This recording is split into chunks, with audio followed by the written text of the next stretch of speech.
Je suis Théano Jaillet, directrice et conservatrice du Musée des Explorations du Monde. Nous sommes justement devant notre Musée des Explorations du Monde. Alors le Musée des Explorations du Monde n'a pas toujours été situé ici. Pendant un certain temps, les collections étaient conservées à l'Hôtel de Ville et montrées au public à l'Hôtel de Ville. C'est un musée dont la collection a été donnée par le baron Likhlama en 1877, puisque ce baron, qui était un Hollandais, un des premiers orientalistes des Pays-Bas, a fait des voyages vers l'Orient.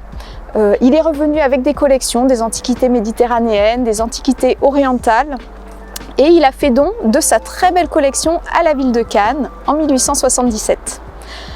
Au moment où il donne cette collection, il a enrichi en fait son fonds de collection, puisqu'il a également complété ses antiquités méditerranéennes et orientales avec l'acquisition d'une collection océanienne et d'une collection d'Amérique.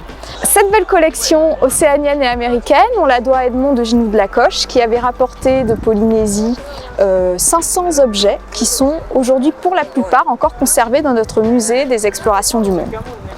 Alors ce musée, il est vraiment dédié au voyage. En fait, c'est une invitation que nous donnons au public de venir découvrir ces objets qui viennent de tous les coins du monde, de toutes les zones géographiques, puisque nous avons aussi bien des collections d'antiquités méditerranéennes et orientales rapportées par le baron Likhlama, que des collections ethnographiques, comme donc les collections océaniennes et américaines d'Edmond de Ginoux-de-la-Coche, également des collections arctiques rapportées par Gontran de Poncin. Nous avons des collections africaines, puisque nous avons reçu très récemment un legs important d'une belle collection de 169 objets africains. Nous avons des collections d'Amérique, donc certaines rapportées par Ginoux-de-la-Coche et d'autres ensuite qui sont venues enrichir le fonds de la ville par des achats, des dons d'objets. Et nous avons une belle collection asiatique, puisque la ville de Cannes a toujours souhaité élargir cette ouverture sur le monde, puisque nous sommes vraiment dans une ville cosmopolite qui était une porte ouverte sur l'Orient. Et donc la ville de Cannes n'a eu de cesse de continuer d'enrichir cette collection en achetant ou en recevant des dons d'objets venant de tous les coins du monde. Donc comme vous voyez, nous avons l'Asie, l'Amérique, l'Océanie, l'Afrique, la Méditerranée qui sont réunis dans notre beau musée des explorations du monde. Bonjour, bienvenue dans la première salle du musée des explorations du monde qui est dédiée à la région de l'Himalaya, en Asie et au Tibet. Donc c'est une salle assez rare dans les musées français puisque on est parmi des rares musées à avoir toute une vitrine dédié au chamanisme au Népal avec une sélection d'objets qui ont été fabriqués et utilisés par les chamans népalais dans leur rituel de guérison. Donc on a notamment une très belle armure de chaman. Le musée des explorations du monde est aussi connu pour avoir une collection très complète des masques himalayens. Il peut s'agir des masques tribaux comme ceux qui sont développés et produits dans les villages, comme le masque du personnage démoniaque qui était porté par les danseurs. Et ensuite, on peut également avoir des masques provenant de l'art classique qui se développent dans les monastères tibétains, comme les 3 masques que nous avons ici, notamment celui-là qui représente un protecteur du bouddhisme, donc un protecteur Kurose, dont nous avons également ici un tablier. Donc nous avons la même divinité Kurose sur ce tablier de moines qui dansent, donc la danse cham, et qui est entourée de toute une série d'objets liés à la culture bouddhiste tibétaine. Cette salle, on y trouve des objets originaires de l'Arctique. La majorité des objets viennent de la collection Gontran de Poncin. Gontran de Poncin était un aventurier qui, en 1938, a pris la décision d'aller vivre avec les Inuits. Donc, il a rencontré plusieurs tribus d'Inuits et de ces voyages, il a ramené une partie des objets que l'on a dans ces vitrines Après, le musée des explorations du monde a fait l'effort de compléter par des acquisitions les autres objets. Il faut savoir que Gontran de Pansin, lors de son voyage, donc il nous a ramené ces objets de la vie quotidienne, mais aussi il a raconté son histoire, son voyage dans un livre qui s'appelle Kabluna, et il a également pris des photographies. Je vous ai dit, les objets qu'on a complétés, des acquisitions, il y a beaucoup d'animaux qu'on y trouve. On y trouve la loutre, on y trouve le morse, on y trouve l'ours polaire et la baleine. Et c'était pour montrer vraiment la fusion, la dépendance qu'il y a entre les animaux et les Inuits. Donc nous sommes ici dans la partie Amérique précolombienne du musée des explorations du monde. Donc nous avons des objets qui sont des objets usuels et certains objets qui sont des objets rituels, voilà, qui datent d'avant la colonisation et la découverte du continent par Christophe Colomb. Donc nous avons ici une meule en forme de jaguar, donc, qui vient du Costa Rica, qui est une meule donc, dans laquelle on pouvait moudre le maïs, qui était un aliment très important à cette époque-là sur ce continent et qui a d'ailleurs été déifié puisqu'il avait une grande importance. Nous sommes ici en salle Océanie.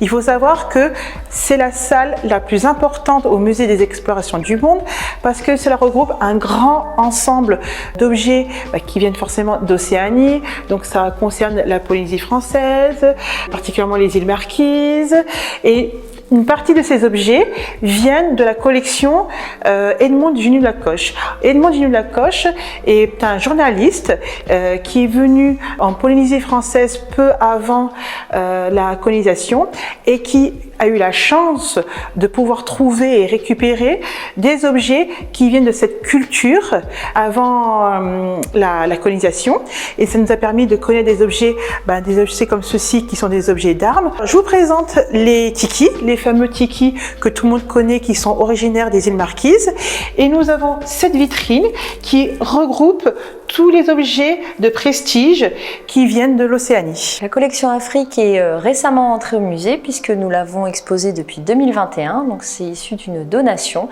et donc elle est constituée de masques et de statuettes qui viennent essentiellement du Cameroun, du Nigeria et de Côte d'Ivoire et qui sont utilisés pour toutes sortes de rituels, des rites de passage, des rites d'initiation ou encore des rites de fertilité.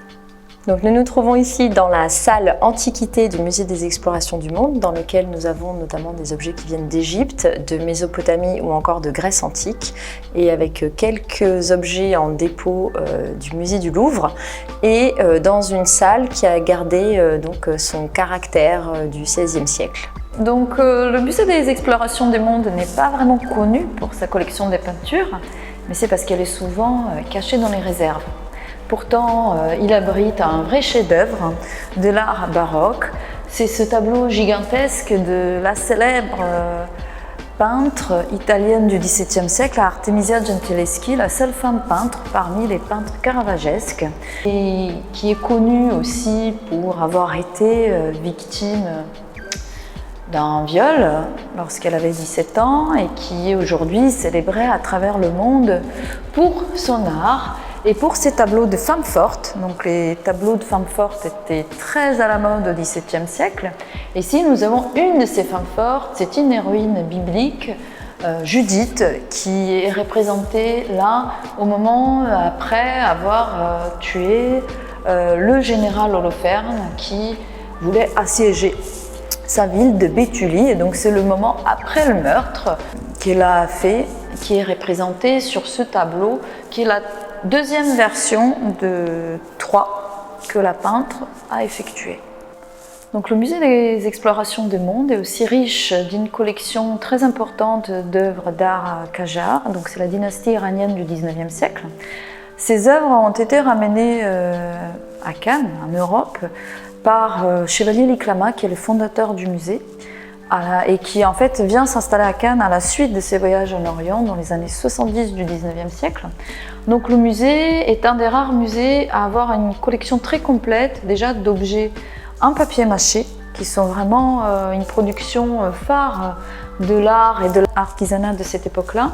Et nous avons un magnifique objet ici qui est l'étui à miroir qui représente la scène de Rose et de Rossignol, qui est en fait une scène voulant dire l'amour et l'amoureux et l'être aimé dans cette culture. Nous avons aussi un magnifique coffret représentant une scène de trône de chats, donc le roi d'Iran, Fateh Ali Shah, entouré des dignitaires et d'autres scènes de chasse. Mais le musée est surtout connu pour sa collection des peintures grand format qui représentent aussi bien les paysages que les portraits idéalisés. Par exemple, ici nous avons deux femmes qui représentent un idéal de beauté en vigueur en Iran dans les années 30-40 du 19e siècle, qui vaut aussi bien pour les hommes que pour les femmes, c'est-à-dire une peau très blanche, taille de guêpe, les cheveux noirs, les sourcils arqués, nos sourcils aussi, la petite bouche, les yeux en amande, etc., etc.